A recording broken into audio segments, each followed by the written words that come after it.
Bana, nataka niwaambie kwamba kama mnavyojua bana, mimi ni mzee wa kusanua vipaji pamoja na kusaka vipaji. Na leo bana, niko kwa my brother mmoja ambaye anajihusisha na swala la ususi. Hasa ni my brother ambaye anajihusisha na swala la ususi, hasa akisuka mitindo yote ya nywele kwa watoto wa kike. Na niko naye hapa, nataka nipige story naye mbili tatu nijue mambo haya yanaendeshaje. Na my brother, mambo vipi? Safi. Kama kaa? Poa. Nakuita nani? Mimi naitwa Paulo. Paulo nani? Paulo Mihayo. Sasa Paulo Mihayo, tunaona kwamba unajihusisha sana na mambo ya ususi wa nywele. Aliyakuwa tunaona hii kazi kwamba wanaume wengi wanaidharau kwamba hii kazi labda ni ya watoto wa kike. Tuambie sasa, ni kwa namna gani jinsi ulivyoingia na kazi inavyoendesha? Ni maisha ndio yamenileta hapa. Mimi hii haikuwa fani yangu. Mimi nilikuwa mwalimu wa shule ya msingi. Kwa nikaona faida iko huku. Nikaachana na mwalimu nikaingia kwenye kazi kama hii hapa.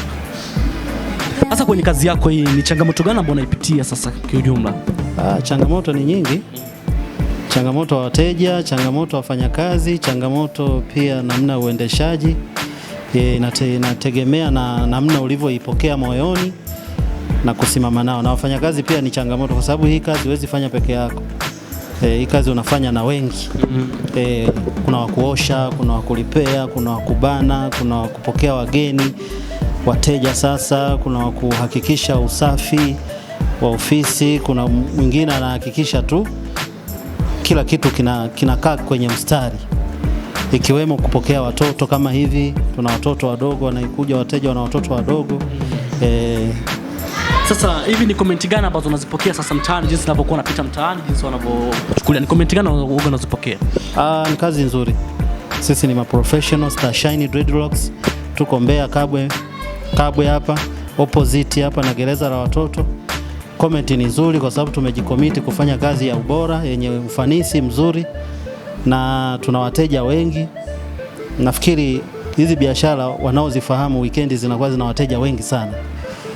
Umeona, kwa content yenu mngekuja hata weekend mngeenjoy sana, wateja wanakuwa wengi sana hapa. Unatumia muda gani sasa kumsuka mtu mpaka kumaliza kichwa kizima? Kwa muda gani unatumia? Hapa kuna option nyingi unavyomtengeneza mteja. Kuna mteja wa kumwanzisha rasi, kuna mteja wa kuja kulipea, kuna mteja ambaye anakuja kuchoma, kustitch, kuzilock, yani kuzibana. Kuna mteja mwingine anakuja kwa ajili tu ya kufumua. Umeona, sasa ina depend na mteja amekuja kupata huduma gani.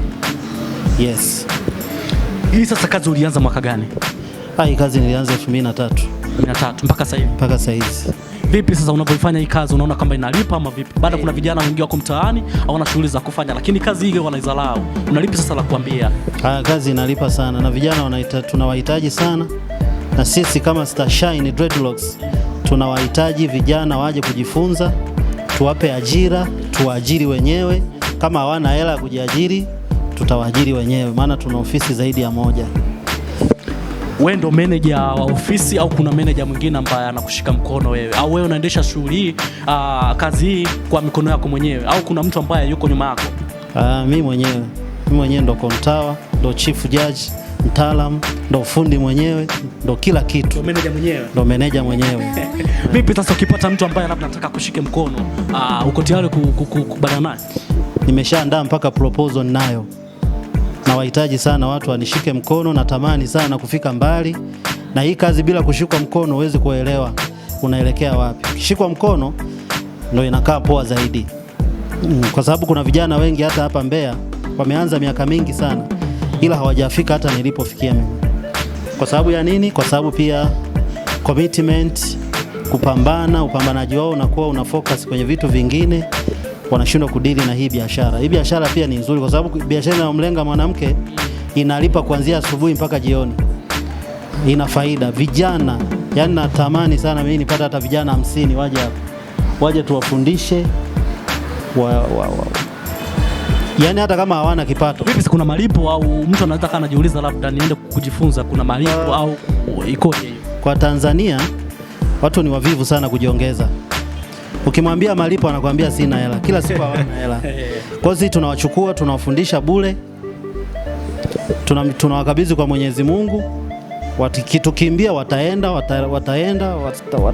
kama wanafanikiwa wafanikiwe huko, kama watashindwa watarudi, tutawapokea tena, kwa sababu inajitokeza kwamba hii ni biashara na hii ni fani, ni ujuzi na hii kazi huwezi fanya peke yako, yani inakulazimu upate watu, yani haijalishi kwa bure, kwa kulipa, kwa kufanya chochote. Sasa unaweza kutuambia kwamba kwa sasa hivi vijana ambao mwajiri ni wangapi jumla kwenye kazi yako ya ambao mwajiri wewe? Wanafika hata 20 ambao umeajiri wewe kwa mikono yako, ambao wanafanya kazi sasa hivi moja kwa moja, au ambao wamewahi kupita kwenye mikono yangu, ambao sasa hivi kwenye ofisi yako?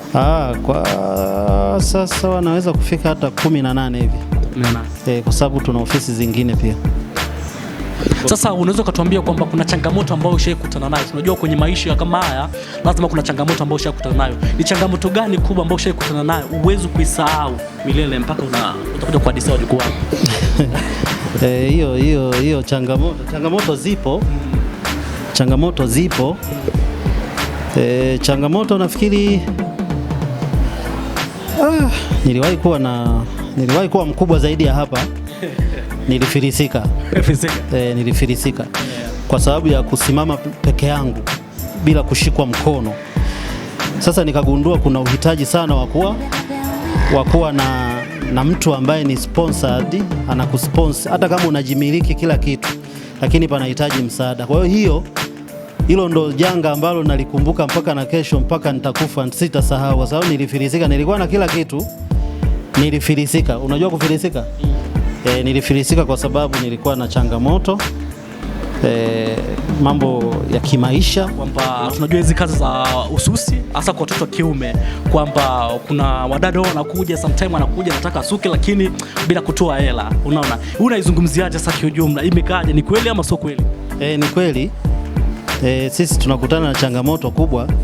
Dada anaweza akaja tu amejipanga vizuri tu na ana keshi kabisa, ila kulingana na wewe ulivyomtazama macho mawili matatu hivyo, akaona kama unamuelewa, anajirahisisha ndio, lakini changamoto ni kwamba vijana wengi wanaangukia kwenye anguko hilo bila kujielewa.